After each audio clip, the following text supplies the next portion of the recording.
Hi, this is Raket Raghava. Please like and subscribe Brahman Sankshema Vedika YouTube channel. సభకు నమస్కారం.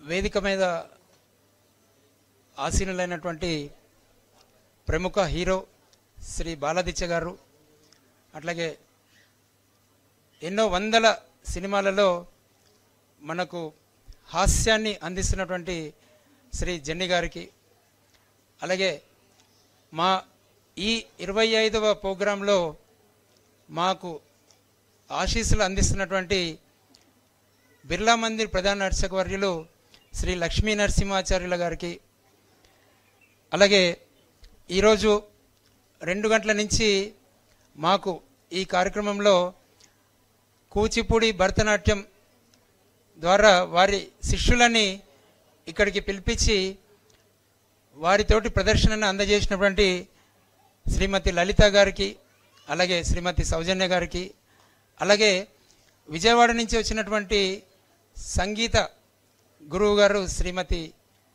సౌజన్య గారికి, అట్లాగే పిల్లల్ని ప్రోత్సహిస్తున్నటువంటి తల్లిదండ్రులందరికీ కూడా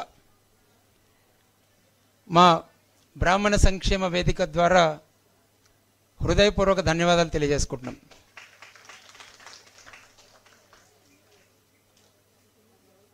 మీరు మా సభ్యులందరూ కూడా గవర్నింగ్ బాడీలో మాట్లాడుకున్నప్పుడు మేము ఒక వినూత్నమైనటువంటి కార్యక్రమాన్ని చేయాలి అనే ఒక ఆలోచనతో ఈరోజు ఈ కార్యక్రమాన్ని రూపొందించడం జరిగింది. దీంట్లో సాంస్కృతికంగా చిన్నారులు ఎదగలేకపోతున్నారు అనేటువంటి ముఖ్య అంశాన్ని తీసుకొని మేము వారికి ప్రోత్సహించాలి ఎలాగా అని ఆలోచించి ఇవన్నీ కూడా ఈరోజు కార్యక్రమాన్ని రూపొందించాం. దీనికోసం గత 2 నెలల నుంచి కృషి చేస్తున్నటువంటి మా బ్రాహ్మణ సంక్షేమ వేదిక సభ్యులందరికీ కూడా హృదయపూర్వక ధన్యవాదాలు తెలియజేసుకుంటున్నాను. అలాగే ఈరోజు ఈ కార్యక్రమంలో తల్లిదండ్రులందరూ కూడా తమ చిన్నారులను ప్రోత్సహిస్తూ అనేక సాంస్కృతిక కార్యక్రమాల ద్వారా వారి చిన్నారుల వీడియోలన్నింటినీ కూడా మాకు పంపించిన తర్వాత మేము న్యాయ నిర్ణేతల చేతుల మీదుగా అవన్నీ చూపించి మేము వాటిని జడ్జిమెంట్ తీసుకొని వారిని ఈరోజు ఈ ప్రాంగణానికి పిలవడం జరిగింది. సో దీంట్లో ప్రతి తల్లిదండ్రులకు కూడా, ప్రతి చిన్నారి తల్లిదండ్రులకు కూడా మా బ్రాహ్మణ సంక్షేమ వేదిక హృదయపూర్వక ధన్యవాదాలు తెలియజేసుకుంటుంది. ఈరోజు ఈ కార్యక్రమానికి విశాఖపట్నం నుంచి, విజయనగరం నుంచి, అట్లాగే తిరుపతి నుంచి, ఇట్లాగే కరీంనగర్ నుంచి, ఆదిలాబాద్ నుంచి కూడా చాలామంది తల్లిదండ్రులు తమ చిన్నారులను తీసుకొని వచ్చారు ఇక్కడికి. నిజంగా కూడా మా కార్యక్రమం మీద మేము ఇలాంటి ప్రోత్సాహాన్ని నిజంగా రాబోయే రోజుల్లో కూడా అందజేయాలనే ఒక ఆలోచనని, మాకు గట్టి సంకల్పాన్ని, అలాగే మాకు శక్తిని ప్రసాదించినటువంటి తల్లిదండ్రులకు మరొక్కసారి మా సంక్షేమ వేదిక ద్వారా ధన్యవాదాలు తెలియజేసుకుంటున్నాము. అనేక రంగాల్లో కూడా చిన్నారులను చూసాం వీడియోలు. అసలు కొన్ని వీడియోలు అయితే మా న్యాయ నిర్ణేతలు కూడా షాక్ అయ్యారు. ఇదేంటి ఇంత అద్భుతంగా చేస్తున్నారు వీళ్ళలో ఫస్ట్ ప్రైజ్ ఏంటి, సెకండ్ ప్రైజ్ ఏంటి, మేము ఇవ్వలేము అని కొంతమంది తల్లిదండ్రులు కూడా మాకు చెప్పడం జరిగింది. అలా అద్భుతంగా ప్రదర్శన చేసినటువంటి చిన్నారులందరికీ కూడా మా సంక్షేమ వేదిక ఆశీస్సులు అందజేస్తున్నది. అయితే ఈ కార్యక్రమాన్ని రూపొందించిన తర్వాత చీఫ్ గెస్ట్గా ఎవరిని పిలవాలి అని చాలా రోజులుగా మేము ఆలోచించాం. ఆ చీఫ్ గెస్ట్ ఎలా ఉండాలంటే ఆ చిన్నారులకు ఆదర్శంగా ఉండాలి. అలాంటి చీఫ్ గెస్ట్ని మేము చాలా రోజులు కూర్చొని నిర్ణయం చేశాక లాస్ట్కు మాకు శ్రీ బాలాదిత్య గారు తగిలారు. వారు, మీరు నమ్మరు, 1994-1996లో చైల్డ్ ఆర్టిస్ట్గా నంది అవార్డులు అందుకున్నారు. మీకు తెలుసా ఆ విషయము? గట్టిగా చప్పట్లు కొట్టాలి. ఎందుకంటే వారి చిన్నతనంలోనే వారి ప్రతిభని చూపించి అప్పుడే ఆ చిన్నతనంలోనే వారు నంది అవార్డులు అందుకున్నారు. నిజంగా వారు నేను చాలా అసలు వారి గురించి తెలుసుకోవడానికి చాలా సమయం పట్టింది. చాలా ఈటీవీలో కూడా రెగ్యులర్గా వస్తూనే ఉంటారు, అనేక సీరియల్స్లో వస్తుంటారు. ఈ మధ్య వారు దాదాపుగా 25 నుంచి 30 సినిమాలలో చైల్డ్ ఆర్టిస్ట్గా పనిచేశారు. మీకు తెలుసా ఆ విషయము? గట్టిగా చప్పట్లు కొట్టాలి వారికి మనం ఆహ్వానం పలకాలి ఈ విషయంలో. అలాగే 20 సినిమాలలో దాదాపుగా 20 సినిమాలు, అంటే నేను కరెక్ట్ చెప్పచ్చు చెప్పకపోవచ్చు, 20 సినిమాలలో హీరోగా యాక్ట్ చేశారు వారు. అట్లాగే దాదాపుగా ఎన్నో సీరియల్స్, నా దగ్గర వచ్చిన డేటా 20 సీరియల్స్ అని ఉంది. నిజంగా కూడా వారి ఆ చిన్నతనంలో ఉన్నటువంటి వారి తల్లిదండ్రులు ప్రోత్సాహం అనేది మీరందరూ కూడా, ఇక్కడ ఇచ్చేసినటువంటి తల్లిదండ్రులు అందరూ కూడా ఆదర్శంగా తీసుకొని మీ చిన్నారులను ప్రోత్సహించాలని నేను మా సంక్షేమ వేదిక ద్వారా విజ్ఞప్తి చేస్తున్నాను. వారు శ్రీ బాలదిత్య గారు ఇంకా ఎన్నో సినిమాల్లో హీరోగా నటిస్తూ మనందరికి కూడా దగ్గర కావాలని, అద్భుతమైనటువంటి వారి నటనని మనందరం కూడా పూర్తిగా మద్దతు తెలియజేస్తూ, ఖచ్చితంగా ప్రతి సినిమాని కూడా వారు రిలీజ్ చేసినటువంటి ప్రతి సినిమాని కూడా మనం తప్పకుండా వీక్షించాలని మీ అందరినీ కూడా కోరుకుంటూ, వారు ఇక్కడికి విచ్చేసినందుకు మరొక్కసారి మా సంక్షేమ వేదిక ద్వారా ధన్యవాదాలు తెలియజేసుకుంటున్నాను.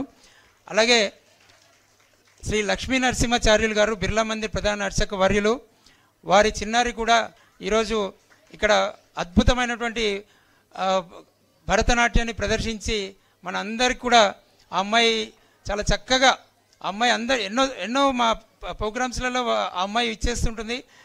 సో ఆ అమ్మాయికి కానీ వారి తల్లిదండ్రులకు కానీ, అలాగే మా ప్రతి కార్యక్రమంలో కూడా లక్ష్మీ నరసింహాచార్యులు గారు వారు ఇచ్చేస్తే ఆ ప్రోగ్రాము అద్భుతంగా జయప్రదం అవుతుందనే ఒక నమ్మకంతో ప్రతి కార్యక్రమాన్ని కూడా వారు ఎంత బిజీగా ఉన్నా కూడా బిర్లా మందిర్లో వారిని డిస్టర్బ్ చేస్తూనే ఉంటాం, చేసాము ఇప్పటివరకు, చేస్తూనే ఉంటాము. వారు ఎలా అనుకున్నా పర్లేదు, వారికి కూడా మా సంక్షేమ వేదిక ద్వారా ధన్యవాదాలు తెలియజేసుకుంటున్నాము. ఇంకపోతే ప్రముఖ హాస్య నటుడు శ్రీ జెన్నీ గారు, వారు కొన్ని వేల సినిమాల్లో మన అందరికీ కూడా హాస్యాన్ని పండించారు.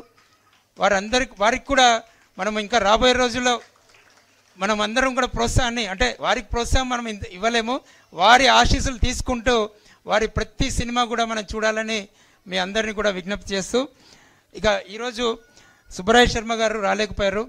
ఈరోజు కోట శ్రీనివాసరావు గారు ఈరోజు హఠాత్ మరణంతో వారు అక్కడ ఉండిపోవడం జరిగింది. కాబట్టి వారికి కూడా మా బ్రాహ్మణ సంక్షేమ వేదిక ద్వారా హృదయపూర్వక ధన్యవాదాలు తెలియజేసుకుంటాము. ఇంకపోతే ఇప్పటివరకు మీరు వీక్షించారు మా వీడియో ద్వారా ఎన్నో కార్యక్రమాలని, విద్య, వైద్యం, ఉద్యోగం ఇవన్నీ కూడా మేము చేస్తూనే ఉన్నాము. ఏ కార్యక్రమాన్ని కూడా, ఏ ఒక్క విషయంలో కూడా మేము ఏ బ్రాహ్మణుడిని కూడా మేము తక్కువ అంచనా వేయకుండా వారి శక్తిని వారు తెలుసుకునే విధంగా మేము కృషి చేస్తూ మాకున్నటువంటి దేవుడిచ్చినటువంటి మా శక్తి కొద్దీ మేము ప్రయత్నం చేస్తూనే ఉన్నాము, చేస్తూనే ఉంటాము. రాబోయే రోజుల్లో కూడా మా ప్రయత్నం ఎక్కడ ఆగదు. నవంబర్ 16వ తారీఖు రోజు మా ప్రోగ్రామ్ని 5వ వార్షికోత్సవాన్ని ప్రణాళిక ఆల్రెడీ కన్ఫర్మ్ చేశాము. దీంట్లో ఏంటంటే చాలామంది మన వాళ్ళే వేదిక మీద బ్రాహ్మణ అనేకత్వం అంటుంటారు, అలాగే బ్రాహ్మణులు ఏకంగా కలవరు, అదొక శాపం అంటుంటారు. బాధేస్తుంటుంది ఆ మాటలు విని. ఈ బాధ ఎందుకు అంటే, వారు ఎందుకు అంటారో, శాపం అనేది వారు చూసారో తెలీదు, చూడలేదో తెలీదు, ఎక్కడన్నా ఎవరైనా చెప్పారో తెలీదు, ఏమంటున్నారో తెలీదు, వారు ఆ మాట అనేసి మనలో డిసప్పాయింట్ని క్రియేట్ చేస్తున్నారు. అలాగే అనేకత్వం అంటుంటారు. బ్రాహ్మణ సంక్షేమ వేదిక వీడియోలో మీరు చూసినటువంటి ఆ క్లిప్పింగ్స్లో అన్ని రంగాల్లో ఉన్నటువంటి బ్రాహ్మణులందరినీ కూడా మేము ఏకం చేశాం. అది ఏకత్వం కాదా? ఏ రంగాన్ని వదలలేదు. ప్రధాన అర్చకులు కానీ 12 జ్యోతిర్లింగాల ప్రధాన అర్చకులందరినీ కూడా ఒక వేదిక మీద నిలబెట్టాం. జాతీయ స్థాయిలో ఉన్నటువంటి బ్రాహ్మణ సంఘమే కాదు, ఏ సంఘము కూడా ఇలాంటి వినూత్నమైనటువంటి కార్యక్రమాన్ని చేయలేదు. మేము గౌరవంగా చెప్పుకోగలుగుతున్నటువంటి కార్యక్రమం అది. 146 నదీ జలాలను తీసుకొచ్చి వారి చేతుల మీదుగా ఆ పరమేశ్వరుడికి మేము అభిషేకం నిర్వహించి వారందరినీ కూడా వేదిక మీద నిలబెట్టాం. మా బ్రాహ్మణ సంక్షేమ వేదిక వెబ్సైట్ చూస్తే వారి ఫోటో మీకు కనిపిస్తుంది. ఇందాక వీడియోలో కూడా మీరు చూశారు. వారికి నిజంగా కూడా కేదార్నాథ్ ప్రధాన అర్చక వర్యులకు రామేశ్వర్ ప్రధాన అర్చక వర్యులు తెలీదు, మేము పరిచయం చేశాం. అంటే వారి కమ్యూనికేషన్, వారు ఎక్కడో ఉంటారు, వీరు ఇక్కడ ఉంటారు, వారిని అందరినీ కూడా మేము ఏకం చేస్తూ వారి వారి కార్యక్రమాల వివరాలన్నీ కూడా తెలుసుకుంటూ మన బ్రాహ్మణులు అందరికీ కూడా తెలియజేస్తున్నాం. ఈ విషయంలో వారు పంపించినటువంటి వీడియోలు కూడా ఇప్పటివరకు మా ఛానల్లో రిలీజ్ చేస్తూనే ఉన్నాం. సో ఇది ఏకత్వం కాదా? అలాగే ఐటీ ఎంప్లాయీస్కు మీరు చూసినటువంటి వీడియోలో ఐటీ ఎంప్లాయీసే కాదు, ఐటీ ఇండస్ట్రీలో ఉన్నటువంటి ఇండస్ట్రియలిస్టులు అందరినీ కూడా పిలవడం జరిగింది. అట్లాగే గురువులని టీచర్లుగా, ప్రిన్సిపల్స్గా, హెడ్ మాస్టర్స్గా, లెక్చరర్స్గా పనిచేస్తున్నటువంటి టీచర్లందరినీ కూడా పిలవడం జరిగింది. ఇది ఏకత్వం కాదా? నేను వారందరినీ కూడా ప్రశ్నిస్తున్నా. దయచేసి ఇంకొకసారి అనేకత్వం అనే వర్డ్ని మర్చిపోండి, శాపం అనే మాటలు చెప్పకండి దయచేసి.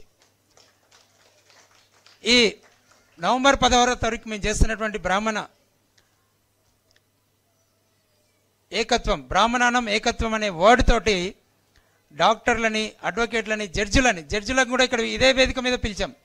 జడ్జిలని కూడా, అలాగే ఐటీ ఎంప్లాయీస్ని, వీళ్ళందరినీ కూడా ఏకం చేస్తూ నవంబర్ 16వ తారీఖు మరొక వినూత్నమైనటువంటి కార్యక్రమాన్ని నిర్వహించబోతున్నాం. తప్పకుండా జయప్రదం చేస్తాం, ఏమాత్రం అందులో సందేహం లేదు. సో మరొకసారి మా జెన్నీ గారికి, అలాగే బాలాదిత్య గారికి వారి వారి అమూల్యమైనటువంటి సమయాన్ని మనందరికి కేటాయించినందుకు మా సంక్షేమ వేదిక ద్వారా మరొక్కసారి హృదయపూర్వక ధన్యవాదాలు తెలియజేస్తూ నమస్కారం.